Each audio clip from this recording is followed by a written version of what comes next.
Hello.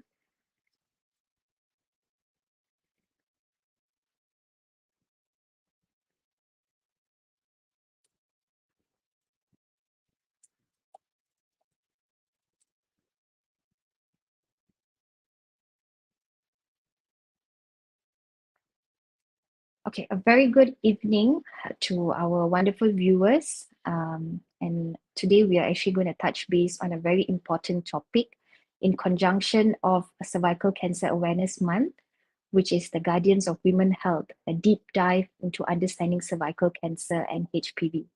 I am Dr. Meha, the Health Promotion Lead and a Medical Officer at National Cancer Society. And without further ado, let's dive into this main topic. So, women are the core of our society today, and we need to protect their lives. In a global scale, cervical cancer is ranked as the fourth most common cancer among women overall. And in the year of 2020, there were about 600,000 of cases of women being diagnosed with cervical cancer, which left with a death rate of 50%, as it led to almost 350,000 death cases in the global scale. In the local context, cervical cancer is the third most common cancer among women, and about 40% of cervical cancer cases were diagnosed in late stages, which is the stage 3 and stage 4. And when they were diagnosed in late stages, their 5-year survival rate were as low as 23 to 32%. As we can see on the right side of this graph, it shows the most prevalent cancers among the females, according to the Malaysian National Cancer Registry report in 2012 to 2016. As you can see, the most prevalent cancer among women is breast, followed by colorectal, and the third most common is the cervical cancer. Before we go into details of cervical cancer, let's understand what is cancer itself. So in a normal cell, in a healthy cell, the cells will usually grow, divide, and die. But in cancer, what happens is the cells tends to grow out of control. It starts invading, eroding, as well as destroying the normal tissues.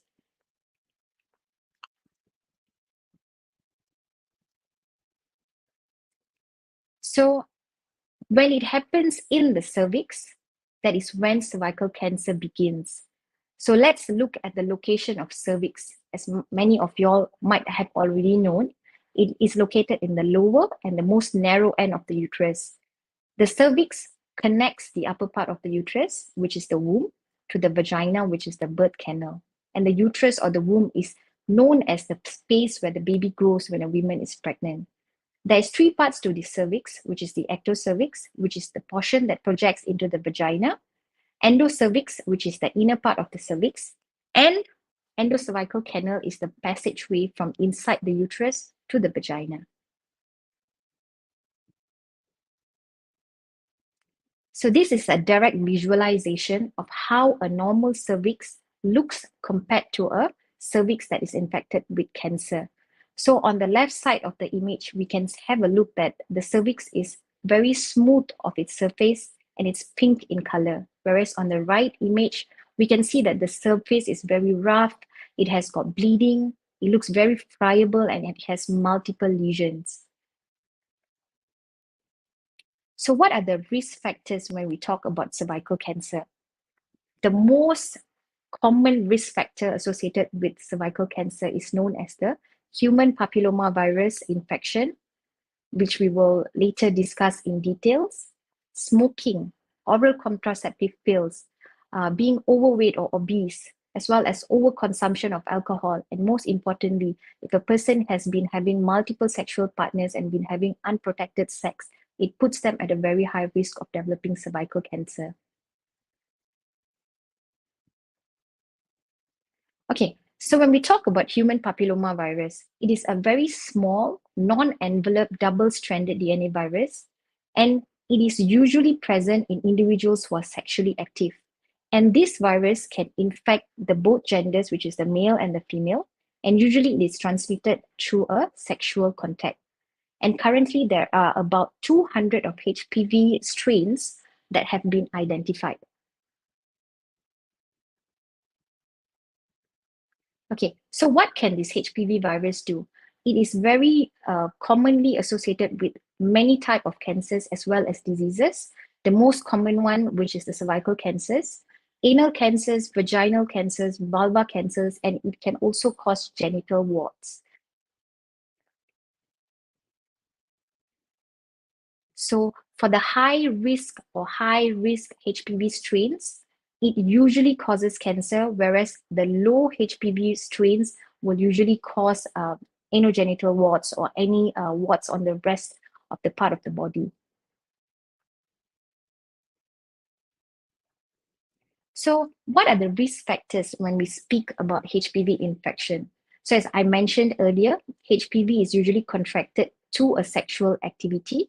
So when an individual becomes sexually active at a very young age, having multiple sexual partners, has a history of previous sexually transmitted infection or even prior exposure to HPV infection in the past, being someone who smokes and also having a weakened immune system due to conditions as HIV or taking immunosuppressant medications, or even if they had had an organ transplant, it puts them at a high risk of developing of getting HPV infection.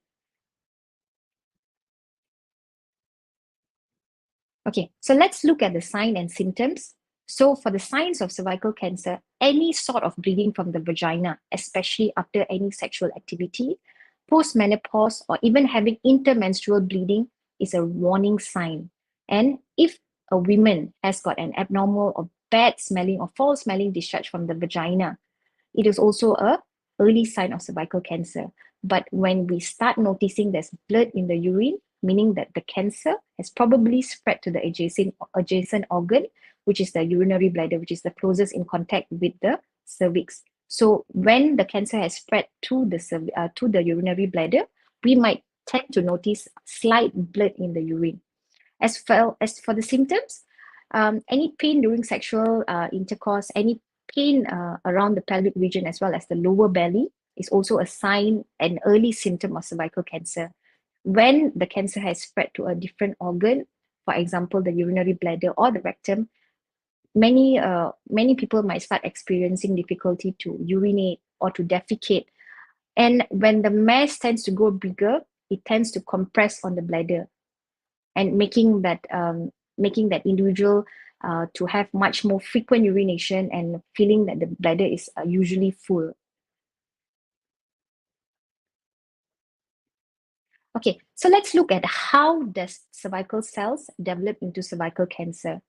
So in an individual, when they become sexually active, they are exposed to the HPV virus. And for most people, the immune system will clear this HPV virus by itself within a period of 1 to 2 years.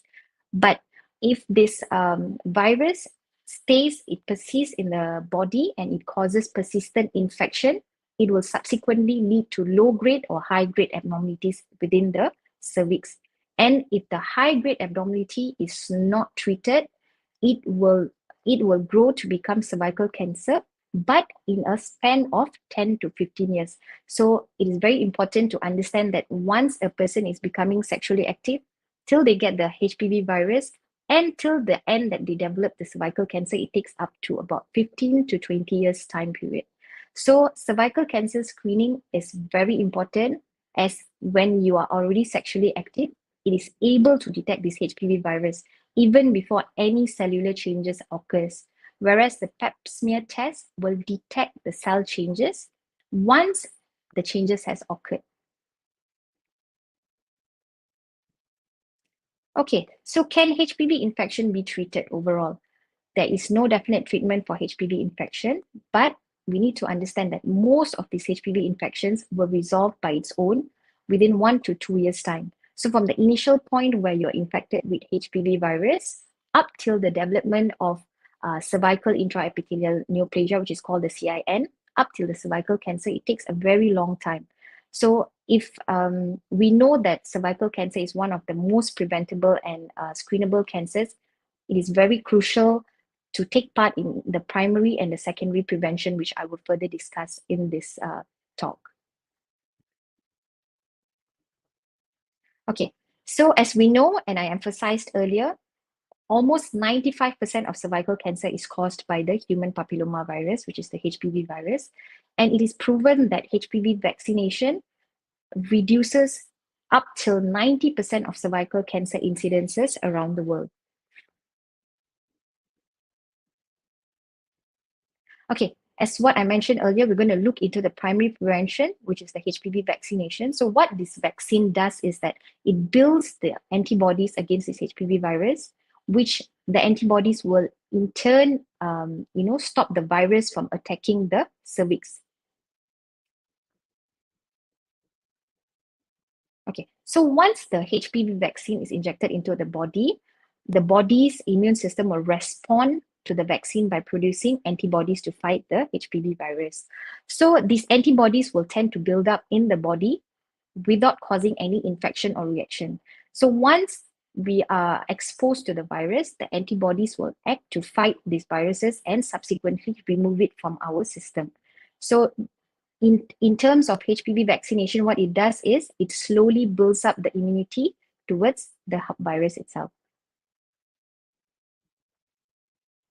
Okay, to know whether the HPV vaccination is safe or not, it is very safe, as each type of the vaccines that is out in the market has went through a very strict safety testing, as it was already approved by the FDA. And over 15 years, it has been monitored and many researches has been conducted to show and to prove that the HPV vaccination really works against preventing cervical cancer. Okay, so now we're going to look at the type of HPV vaccination which is out there in the market.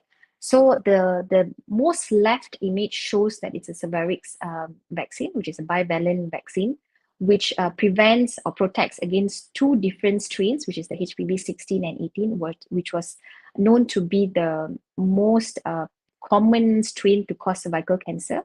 And this type of vaccine is available for females. However, the Gardasil 4 and the Gardasil 9, so Gardasil 4 protects against 4 different strains and Gardasil 9 protects against 9 different strains. And this is available for both male and females, and they can start getting this vaccination as early as 9 years old. Next slide.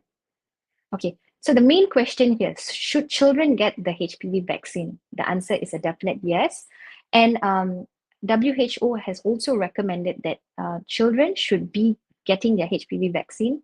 And the best time for them to be vaccinated is between the age of 9 to 14 years old for two reasons. One is because their immune system is very strong during this time period. And the vaccine is most effective when it's given before they initiate their sexual activity. Next slide. Okay, so this is the current practice of how the vaccine should be administered to anyone who's keen to get this vaccine.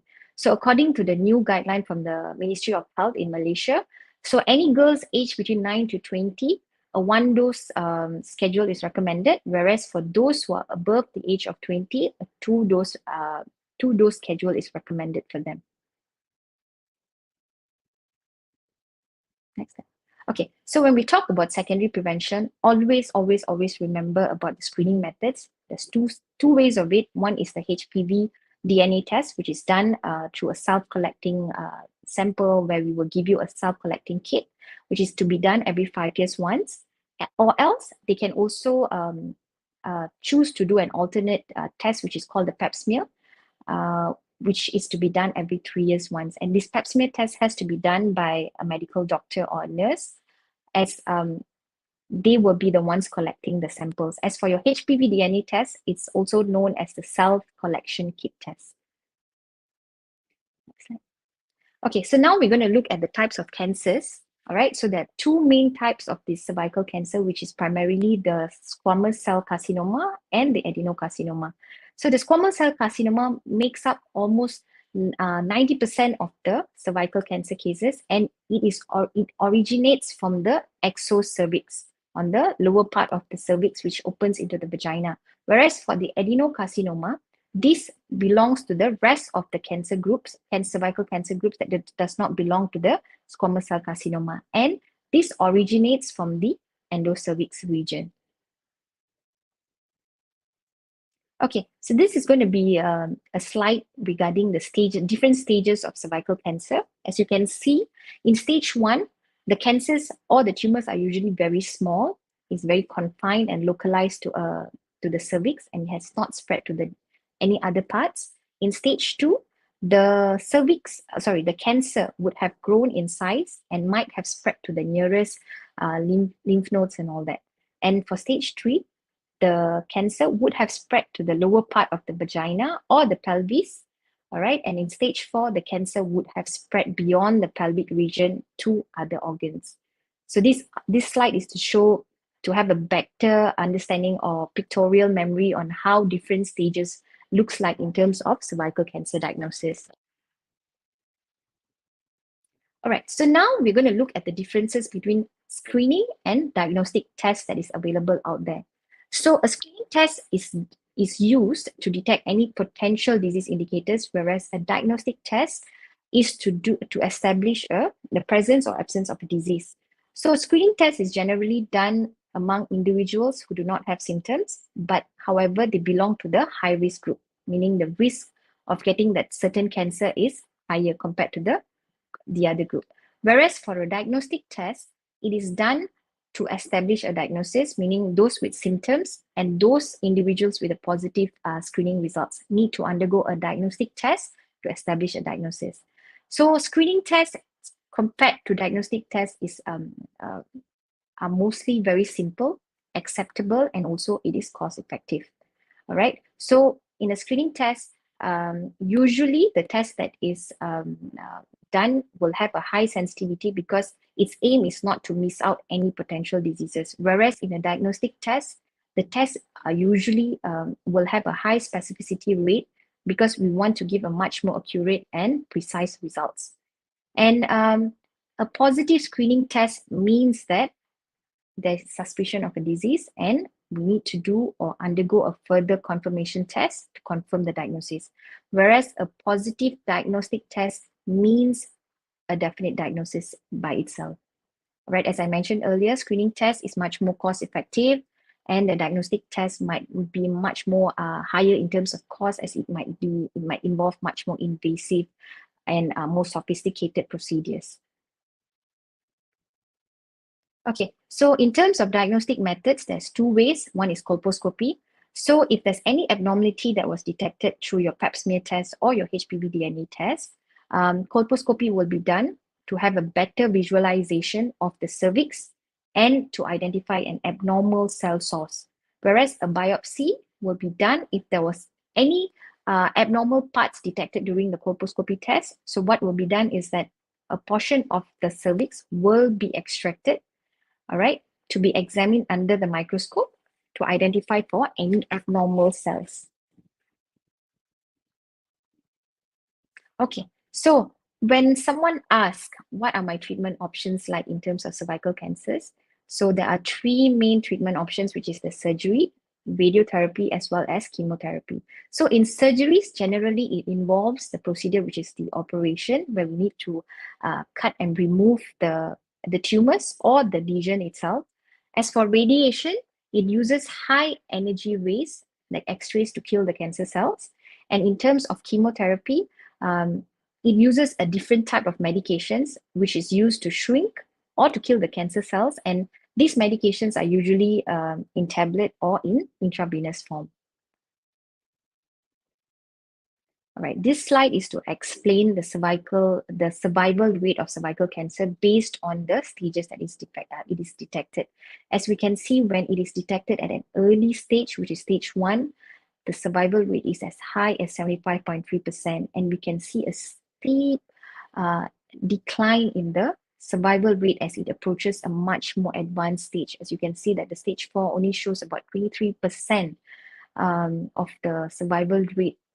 As you can see that as it gets to a much more advanced stage, the survival rate tends to go down the slope. Okay, so this is just a screening comparison table in terms of pap smear and HPV DNA test. HPV DNA test, it is much more expensive compared to the pap smear test, but in terms of availability and effectiveness, both of them are equally effective in screening for cervical cancer. Next slide. Okay, in terms of diagnostic methods, we have, as what I mentioned earlier, we have the colposcopy test as well as the biopsy. So biopsy is generally much more expensive and it's very operator dependent or healthcare facility dependent, and also it is based on expertise.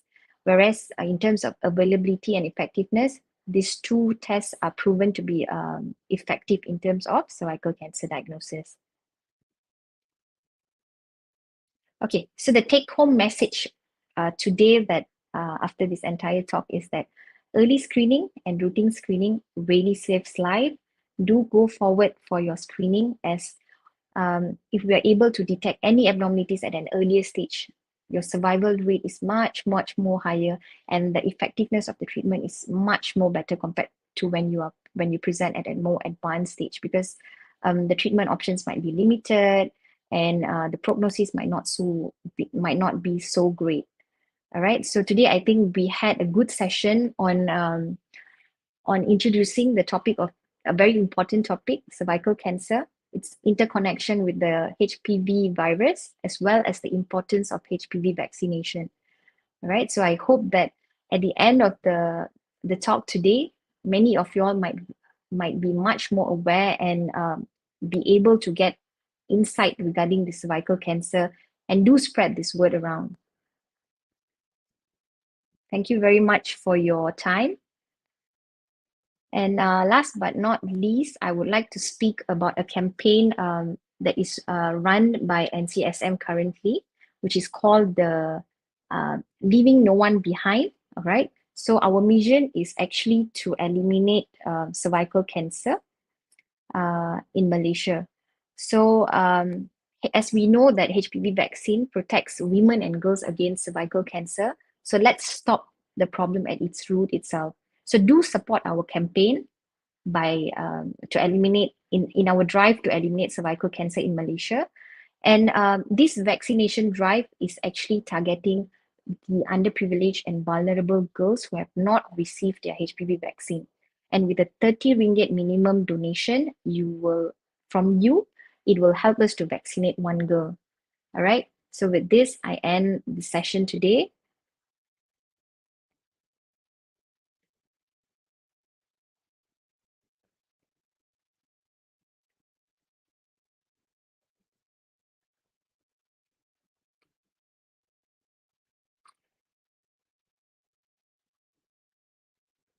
Okay, there is a question from the floor from Joanna Tan. Is it recommended for cancer survivors who has done a full hysterectomy? Full hysterectomy means a complete removal of the womb as well as the cervix to take HPV vaccination.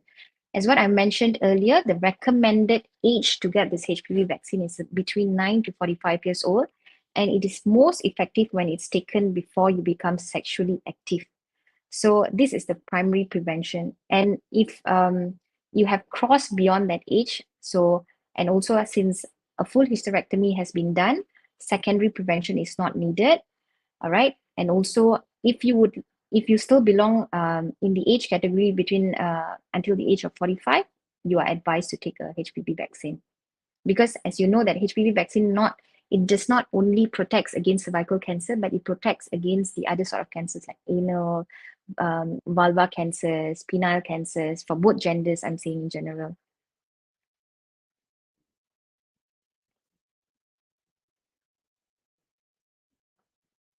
Okay, there's another question, whether can men get the HPV, and if they can, what can it lead to? So as I mentioned earlier, all right, so HPV virus tends to okay, so once an individual becomes sexually active, they are exposed to the HPV virus. So both men and women are equally susceptible to get this HPV virus. So in men, it usually causes genital warts, and also penile cancer, anal cancer, and all that. So taking this vaccine, or actually getting yourself vaccinated, can actually, number one, spread can prevent the spread of this virus to your partners, as well as it prevents a man from getting the anal or penile or any genital warts.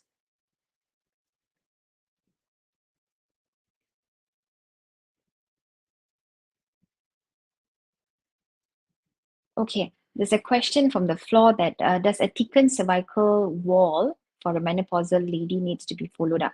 Okay, so basically, we go by signs and symptoms. If you have any presentation of signs as what I mentioned earlier, any abdominal vaginal bleeding, all right, any fall discharge, any pain over your pelvic region, any sudden loss of weight, frequent urination, difficulty in defecation, and all that, it is recommended for you to meet your gynecologist to see whether is there a need for further intervention.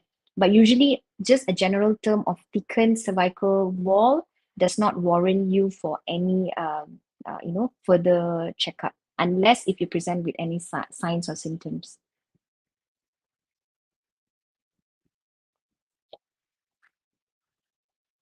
Okay, so what are the risk factors to cervical cancer? It's a very good question. All right. So any sort of cancers, um, in terms of the modifiable risk factors, all right. So smoking is included, unhealthy diet, for example, unhealthy diet which leads subsequently to obesity and overweight also plays a very main important role in terms of the development of cancer. But diet does not specifically cause cervical cancer itself, but generally being overweight or obese can lead to cancer.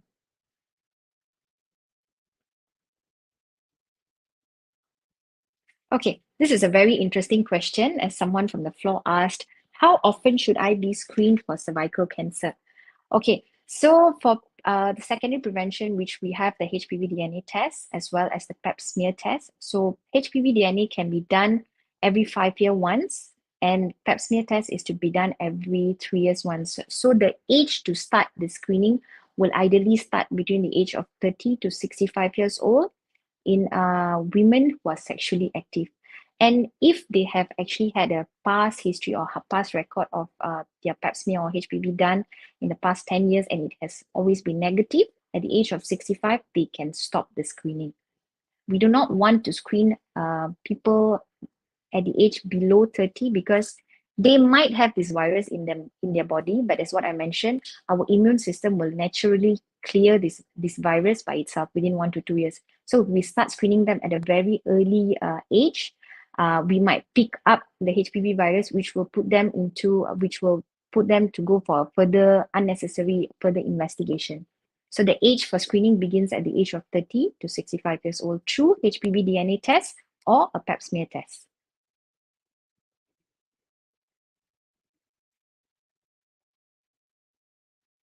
Okay, this was a great session, and I think I've introduced a very important topic in conjunction of Cervical Cancer Month.